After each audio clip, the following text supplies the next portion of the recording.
Hello everyone, this is Riccardo Masini and this is Vlog, and this time we're speaking of Horns of the Buffalo. Sorry for the bad lighting, but it's terribly hot here in Rome, so I just cannot use the main lamp to light everything up. Anyway, Horns of the Buffalo by Bill Molyneaux, but we will not be speaking only about Horns of the Buffalo, but we will be speaking about the general system created by Bill Molyneaux in titles like Savage Wilderness, now War of 1812, and Battle of Brandywine. So I like to call it the system.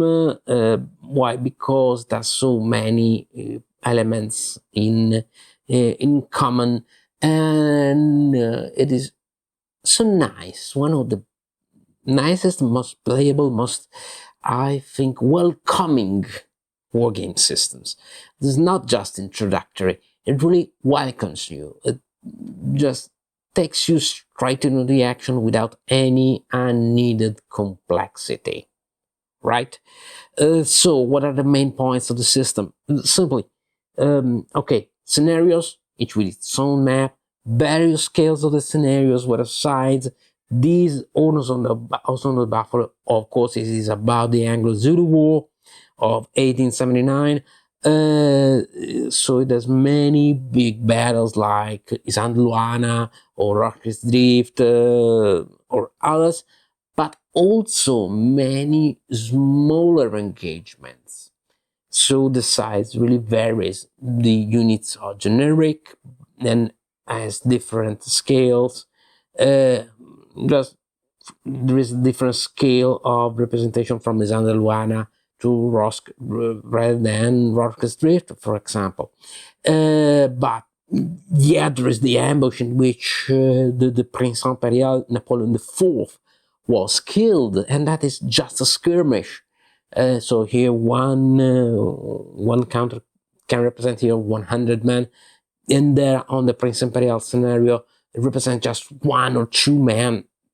Yeah, it is just that flexible, right?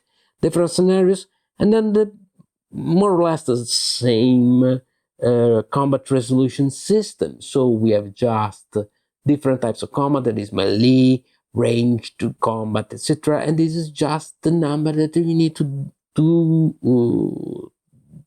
with the dice, to have with a dice roll, with a die roll. And there are no tables. Yes, there are modifiers, but there are no tables, no differentials, no force ratios. You just need to obtain that result, and bang, you just reduced an enemy unit.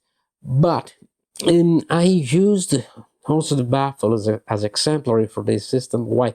Because I think this is the most interesting and balanced single boxed game of them all. Savage Wilderness, for example, was one of the first to use this system, but it was more a skirmish-like games because it was the French and Indian War, so there were many more skirmishes than just battles. War of 1812 is more or less the same. It's very peculiar. Brandywine, it is, in the contrary, just one big battle. Yeah, there are a couple of additional scenarios, but Brandywine is just one big battle with this system. Very interesting about the Revolutionary War, the American War and Independence. So I think Horns of the Buffalo is the most balanced and also a system of them all, the most balanced title of the system, sorry, but also the one that has the most interesting asymmetries. We have, yeah, the British Army, also with their native contingents, and that has ranged combat, and then we have waves after waves of Zulu warriors that have no ranged combat, only melee combat. So one type of unit against many different type of units, regular infantry, rockets, artillery, cavalry, native contingents, and so much more. Also the leaders, very, very, very, absolutely interesting and diverse. Anyway, they're all great titles. Why? Well, I like them so much because, but if you know me, you know how much I love live war games. Those war games that are called introductory. I have some problems with the term introductory because sometimes it is just like it is a bit denigrating. Okay, oh, this is just an introductory war game. It's not so important. You have to play that with your kids and pass on to more serious stuff. But this system is so playable. You can make an absurd amount of scenarios in one night. It is solvable.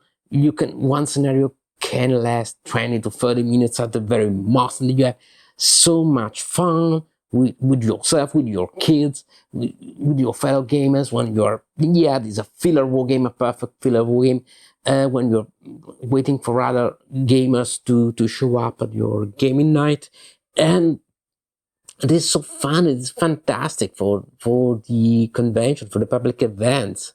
Also to introduce in a table, I am going to use that in a demo table here with Ludostoria with my Facebook group, the Facebook group of which I'm an admin, for an introductory table to X and Counter Wargames, because this is an X and Counter Wargames wargame. But this system in just a few pages shows how traditional X and Counter wargaming is so simple, so accessible, so ready for everybody, absolutely, without any experience necessary, and how it tells the dynamics. There's so much narrative.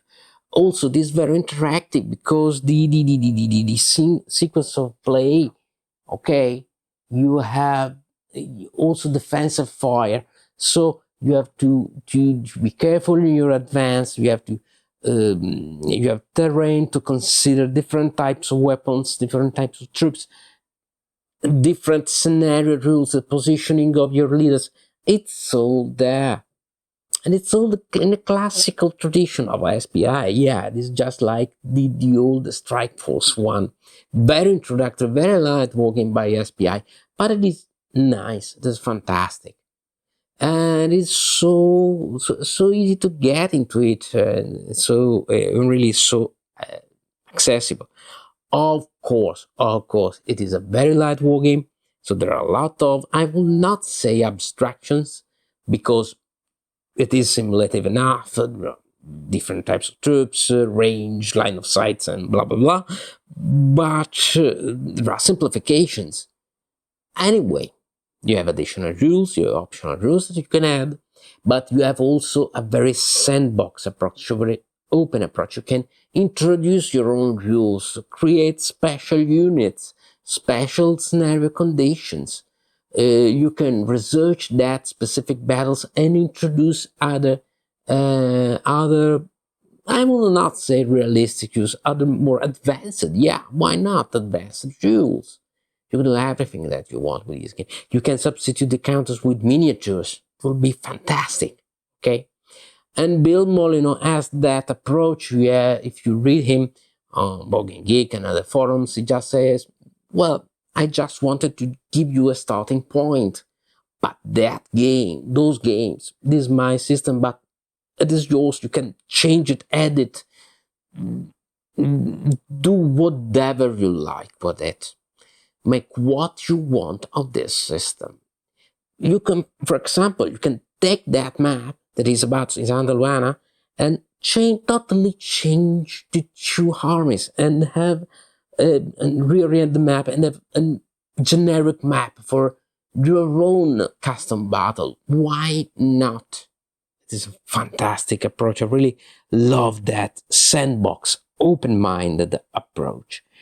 And even that, even the official rules, that is, there are interesting details and characterizations about leaders, different types of units, the different situations of the battles, and so on.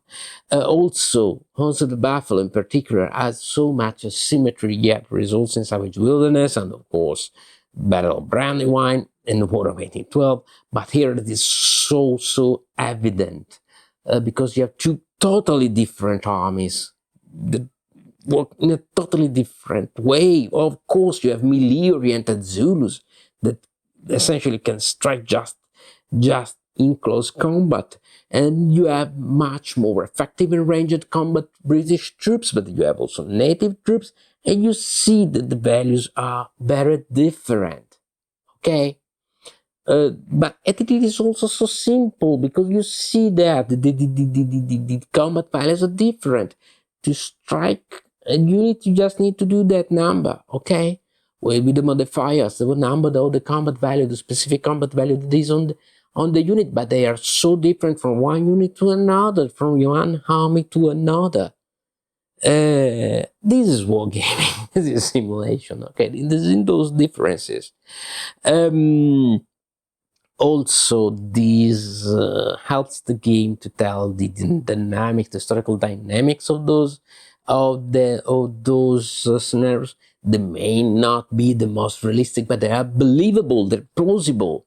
Okay, you can roll on with that. Okay, maybe it is not just like Isandr Luana, but it feels Isandr Luana. You feel to be Isandr Luana. That is good enough. Why not? And then there are many other much more detailed and heavy war games about those kind of battles, but this is so nice. And yes, you can play it with anyone. No experience necessary, with your kids, with young ones, with people that you want to introduce to wargaming, but also with other expert wargamers that want yeah, we just half an hour. What should we do? Well, why not? Let's throw up a Isandr Luana or a Roxas Drift and see what happens. Okay, why not? These are the why not games. I like to call them like that. And yes, there are some issues. Of course, the rule book is so easy, there's so just a few pages, but can be some points that are not so easy to read. There are some problems, some ambiguities. But Bill Molyneaux is very active on Board Game Geek, so you can strike a question. Most of the times, you will see someone else that's asked that question, and Bill already has answered it. Sometimes he says, do just what you feel is good for you. There is no fixed rules on that. So it is very open. Okay, you have to understand that kind of game. But it is a game that gives you, it is a system that gives you interaction, it gives you different types of units, it gives you range of fire and morale and units that withdraw, and you have to be careful in your advances, and so on and so on. Okay, another issue is that here we have the play rate. It is not the official one. It is from Board Game Geek. I downloaded there. It's very nice, but it's not the official one. This is just the one that comes in the box, and also other titles with this system have similar approaches. Yeah, maybe just a little bit of more attention. That would be nice. But okay, these are, once again, these are just details. It really works. It's really fine. You have to understand what kind of game this is. You must not ask too much from this game, but also you should not expect too little out of this kind of games, from this system. It's very nice. It's very fun, and it works. It gives you a plausible and enjoyable representation. Other than that, the components are good, the materials are good, they're very nice. Many of them are also in print and play, so absolutely not too bad, and very fun. Okay, these are light-hearted, very fun wargames, but I think that we need that kind of wargames in our hobby as well, just like the ever ones. So, not the greatest wargame of all time, not a war game that will stay in history of war games as just the most revolutionary system, but it's nice, it works.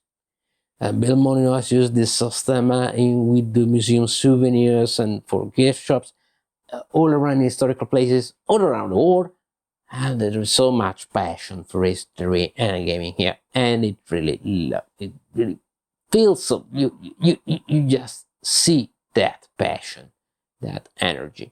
Very nice. I really recommend it, just to have it in your collection for those evenings when also it's very portable, so use very good travel war game, very good hotel war game. Why not? So I think that this should be a good addition to your collection. Very fun, very playable, very nice historical war game. Perfect to begin, but also for those war games are more expert, but just want to have something a bit light from time to time. So, thank you for being with me. As always, take care, have fun, and yes, as always, especially with games like that, don't be scared. It's just war games. Ciao.